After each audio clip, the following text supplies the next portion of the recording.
well, the one of my uncles actually pink, just so you know. The one of him with the hat is like hot pink underneath.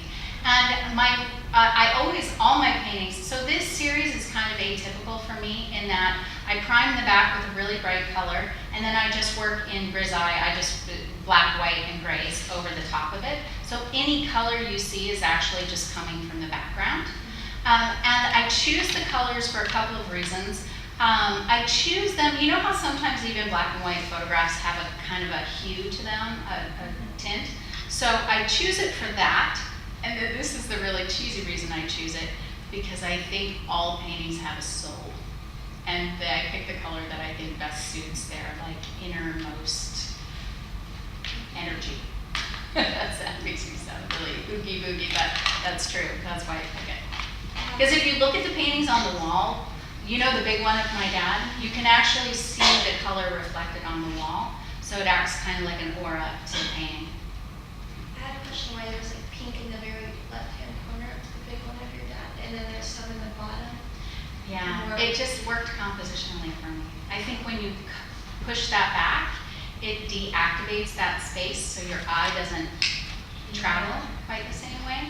And then as far as the focus, those paintings are bigger, so there's more detail in them. Some of the paintings of my dad are like this big, so they look particularly less detailed because they've been blown up huge and they're really only that big.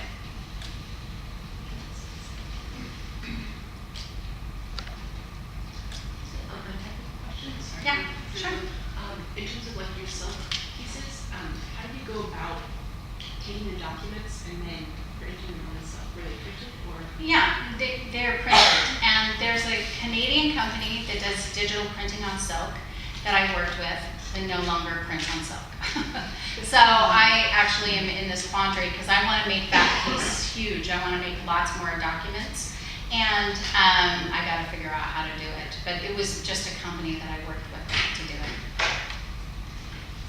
I think I said in that class, you know, I worked with Nancy Rubens at UCLA, and she does these big elaborate sculptures, like 50 canoes wired together with, you know, tension steel and all this stuff. And I asked her in class, thinking I was going to get in her good graces, because I do mixed media sculpture. I was like, what should I take? Should I take an engineering class? Should I take welding? I want to make, you know, big stuff like that. And she said, hire an engineer. She was like, don't waste your time. Come up with a good idea and then get good people on your team, because it's important to pick your battles. Do you want to be an engineer? And I mentioned in your class yesterday, and I'll say again, the second I could afford to have other people build my canvases, I was out. I'm not a canvas builder, I'm a painter. So, because I tend to be OCD about anything I do, so if I'm gonna make my canvases, then I end up spending all my time making canvases, which is interesting in a way, but it's gonna take tons of time away from what I really wanna do, which is paint. And me learning how to print on silk, that sounds super complicated.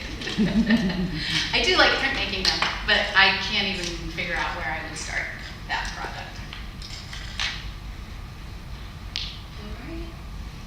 Yeah. So you said when you were up there, was it Portland, right? You learned how to make things up there, and then you came down to UCLA, and then they kind of taught you more conceptual painting. Yeah. Do you think that you would have eventually found your way to painting conceptually, or did that really help you kind of catapult into the series that you do now?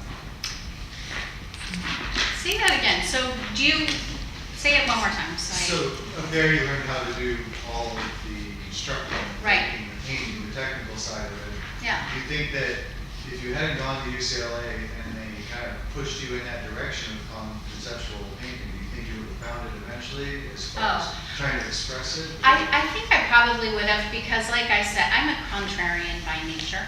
It's sort of how I was born, is when there's a dominant whatever around me, I'm like, why is that? Why? Well, how come? So when I got to UCLA, I actually started making figure paintings. But at the end of my time at PNCA, I was their first mixed media installation. So I was already like looking into performance and doing film, and I just had that combination always in me, even as a kid. But interestingly, what I found is when I got to UCLA, you could make people upset by doing a beautiful figure painting. And I was like, well, that's interesting. I can get these people all riled up with my technical skill. And so that's what I'm more interested in, is what riles people up. Like, why are you nervous about this? But I always, as a kid, like I am, like I said, I love to hike. I went backpacking on my honeymoon. I love the mountains. I love my physical life. And I think it's undervalued in places like UCLA. I do this project with my graduate students where the first week I make them read like a really dense essay by Freud or something like that. And they do a work of art in response to this conceptual thing. And then the next week I make them dig a hole. And they have to dig a hole for an hour straight and document it in some way so I believe them. And that's the one they argue. They're, I don't have to do that. Why would I dig a hole? That was stupid. Where do I find some dirt? And they find in the end that it's super valuable and it changes their paintings. And all of a sudden they're throwing paint and they're turning their canvases and they become much more physical. And I do all different kinds of things. So I do a lot of different kinds of theoretical reading, and 1 week we bake bread, you know? Because I think you forget, like for me, I love baking, and I'm not a very good baker, but I do it anyway, because it brings value to my life. There are a million painters in China right now who are technically could just bury me, who are way better than me. But I'm interested in doing it and figuring it out and living my own life and learning. I say this a lot in my figure painting classes, to sit in front of another human being who's made themselves vulnerable to you by taking off their clothes and doing something physically strenuous so you can study their form is like a life experience. It's it teaches you to be respectful and present and generous, and you know, it teaches you a lot. And I think washing brushes teaches you a lot, you know? If you don't wash your brushes, they turn into sticks. That's important. It teaches you about maintenance and care and stuff like that. So, but at the same time, I had to start so early to defend my intellectual curiosity that was maybe my first love, where I was like, don't hate me because I'm smart, you know, which was a problem. Yeah. So you speak about your family and your father quite a bit, and I'm curious, especially knowing that you met your husband pretty early on. I was 18. So 18, so you evolved together in a way, but I just wonder how it, maybe from your perspective, how that evolution, did he go willingly, or My father or my your husband? Like your husband, how? Oh, on this journey? Yeah, on this journey with you as an artist. He was a punk rocker kid, Oh, okay. so he was like the only Jewish boy in my whole community. Mhm. And so any long relationship. I mean, 18, I'm 46 now. So you go, you know what I mean? Yeah. That's the pattern of the relationship. But luckily, he's a musician. So he's been incredibly supportive.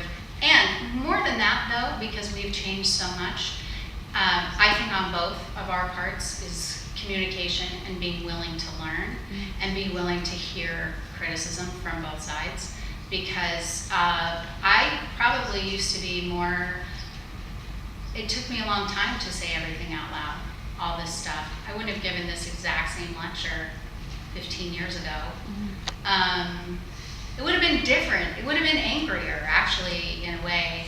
But, you know, I think anyone who's curious and wants to learn and keep growing, people have a tremendous capacity for learning. If you, like, this has been a rant. I won't go too far down this road, but, like, dumbing things down for an audience it's the worst. Because you expect them not to be able to understand, which I think is one of the problems with the current state of the politics, is that we treat people like they're stupid. And I think that's why I talk to my dad about all this stuff. And I'm the only one like this in my family, but I think I have a wonderful relationship with him because of that. Because I've been able to say, hey, I'm gonna talk to you about this, and not just carry it around like a black hole in my heart my whole life. I talk to him about it, and it's hard to talk about stuff. It's hard every time. It's hard to put a lecture together like this and be like, oh, there are gonna be people out there who don't like this. You know what I mean? It's hard to be an artist. It takes courage, it takes energy, and then sometimes you figure out you were wrong. That's really bad too, when you're like, oh, remember that thing I said? I've got to take that back. Yeah. I just want to say thank you. This has been just incredible, your lecture. I just love it. And we're so fortunate to have you here. Well, I Just have really loved it. Well, fortunate. can I end on this by saying, when I was a kid, I did not think you could grow up to be an artist. No one I knew made money off of it, or bought paintings, or had paintings in their house, or it was like Leonardo da Vinci got to be a painter. But so every time I come to something like this, and people are generous enough to listen to me, I am profoundly grateful. So thanks for coming. Thank you.